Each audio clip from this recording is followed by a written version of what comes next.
নমস্কার বন্ধুরা, কেমন আছেন?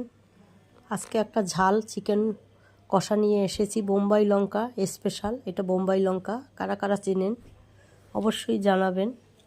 বোম্বাই লঙ্কা দিয়ে এই মাংসটা রান্না করব, চিকেনটা একদম সহজভাবে সবাই করতে পারবেন। গোটা গরম মশলা দিলাম ফোড়ন। এবার মাংসটা ভালো করে ভেজে নিচ্ছি তেলে। এবার একটু ভাজা হয়ে গেছে, এবার পেঁয়াজটা দিয়ে দিলাম। দুটো পেঁয়াজ কাটা আছে, পেঁয়াজটা দিয়ে দিচ্ছি। পরপর সব মশলা যাবে, মাংসটা আমি তুলিনি। আদা রসুন বাটা দিয়ে ভালো করে কষিয়ে নিচ্ছি। এখানে লঙ্কার গুঁড়ো, হলুদ, নুন, জিরার গুঁড়ো একসঙ্গে দিয়ে ভালোভাবে কষাবো। দারুণভাবে কষিয়ে নিতে হবে। কষাতে কষাতে তেল ছেড়ে দেবে। এবারে হাফ বোম্বাই লঙ্কা দিয়ে দিয়েছি,